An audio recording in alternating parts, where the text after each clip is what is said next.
A partir de agora, você reza refletindo o Evangelho do Dia, com Monsenhor Lucas Batista. O Senhor esteja convosco. Proclamação do Evangelho de nosso Senhor Jesus Cristo segundo São Lucas. Conclusão do capítulo 11, do versículo 47 a 54. Naquele tempo disse Jesus: Ai de vós, porque construís os túmulos dos profetas. No entanto, foram vossos pais que os mataram. Com isso, vós sois testemunhas e aprovais as obras dos vossos pais, pois eles mataram os profetas e vós construís os túmulos.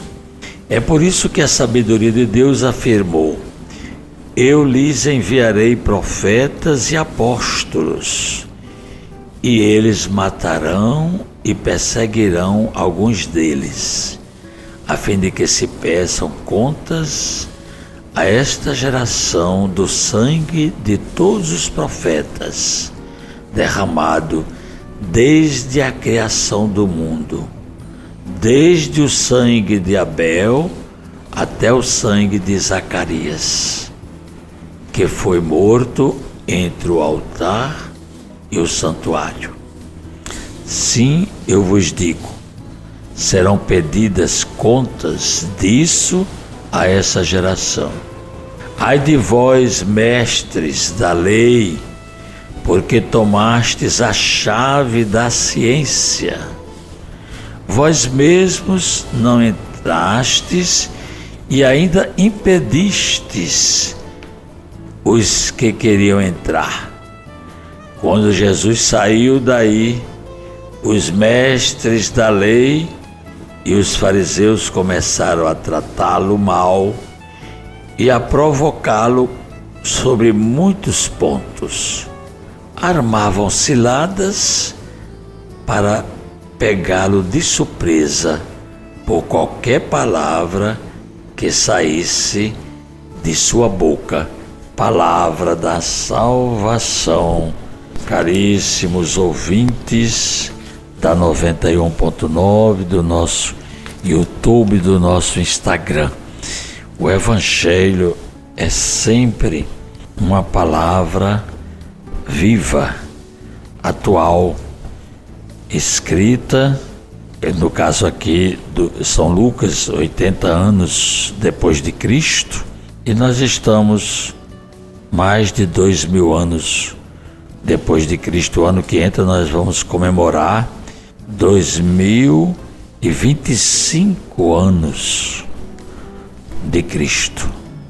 É mais um jubileu para a Igreja, e este ano, em preparação para isso, o Papa nos convida a dedicar o ano que nós estamos vivendo à oração. A oração, ela nos prepara, faz com que nós entremos em comunhão com Deus e com estas festividades, né, solenes, porque a entrada de Cristo entre nós, na humanidade, é um acontecimento milagroso, extraordinário, e é motivo para alegrar-se, para jubilar-se, né? Por isso que de 25 em 25 anos, a Igreja convida todos nós a parar, né, para uma grande celebração, jubilar. E o ano que entra, nós vamos ser, como disse o Papa Francisco, os peregrinos da esperança. Sempre a gente espera que haja as mudanças, não fantasiosas, mas necessárias, não é? Para a vida das pessoas. Porque pelo Evangelho que a gente ouviu, não é fácil. Jesus está aqui reprovando, né, a atitude, o comportamento dos fariseus que levam uma vida falsa. Eles aparentemente são segregados, não é? Querem manter uma vida religiosa, uma vida de muita pureza, de observância da lei, mas apresentam para nós uma imagem de gente honesta. No entanto, eles aprovam a morte dos profetas, porque fizeram o túmulo dos seus antepassados, dos seus pais. Então, veja como não é fácil. Jesus critica e Jesus condena, não é? Assim, na cara deles, não é nada falso. E também Jesus, com isso, já está sabendo, né, que ele vai ser eliminado, como também os apóstolos vão ser perseguidos e mortos também.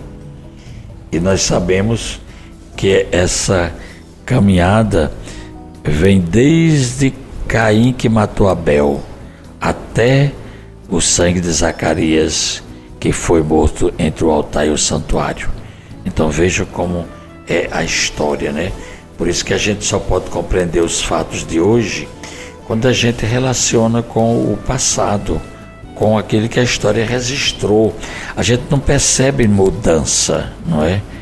Aqui Jesus também se dirige aos doutores da lei de uma forma bem clara, forte, de rejeição às suas ideias. Porque eles também fazem leis para colocar peso, podemos até usar uma expressão que está muito em voga, peso pesado, né, nos ombros dos outros, e eles não querem nem sequer tocar com um dedo. A gente vê isso em muitos sistemas espalhados por esse mundo de governos, não é? Que exploram os pequenos, os humildes, colocando tributos, não é? Pesados, e que eles não podem manter isso, não é? Então o que é que diz São Beda? São Beda, um presbítero e também doutor da igreja. Para nós católicos, quando a igreja declara alguém doutor da igreja, porque o que escreveu é doutrina, a gente pode acreditar. Então diz São Beda aqui num texto relacionado com esse evangelho de hoje, que devam dar as contas do sangue de Abel, o primeiro homem que sofreu martírio. Não é de estranhar que essa conta, porém, se estenda até o sangue de Zacarias.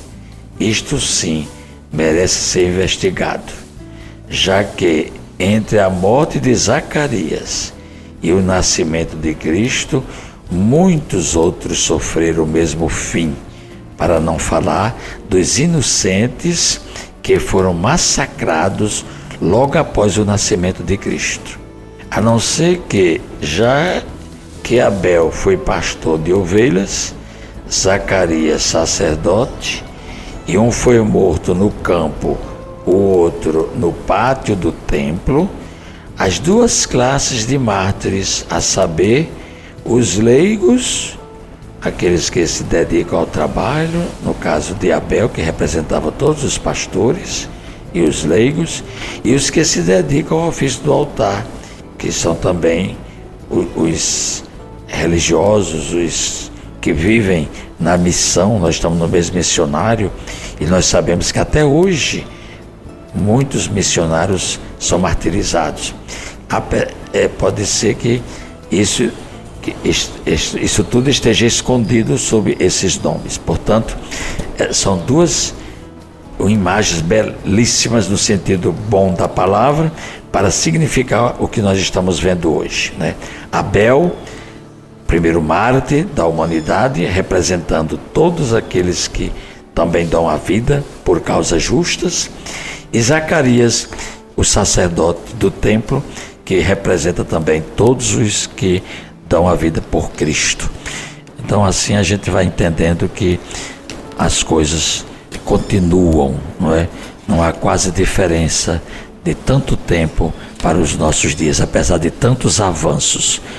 Hoje também a gente celebra o martírio de Santo Inácio de Antioquia. Ele viveu no 2º século, foi quem substituiu São Pedro como Papa lá em Antioquia. Conheceu São Pedro, né? Certamente, é claro.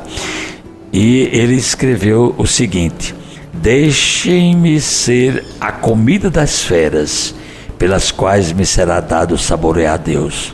Eu sou o trigo de Deus, tenho de ser triturado pelos dentes das feras para tornar-me pão puro de Cristo. Que coisa belíssima, um exemplo desse, um testemunho. Rezemos dizendo: ó Deus eterno e todo-poderoso, ornais o sagrado corpo da vossa igreja com o testemunho dos santos mártires. Fazei que o glorioso martírio do Santo Inácio de Antioquia, que hoje celebramos, assim como mereceu para ele o esplendor eterno, alcance para nós a vossa constante proteção. Por Cristo nosso Senhor. Amém. Acabamos de ouvir São Lucas, capítulo 11, do versículo 47 a 54. Você ouviu o Evangelho do Dia, com Monsenhor Lucas Batista.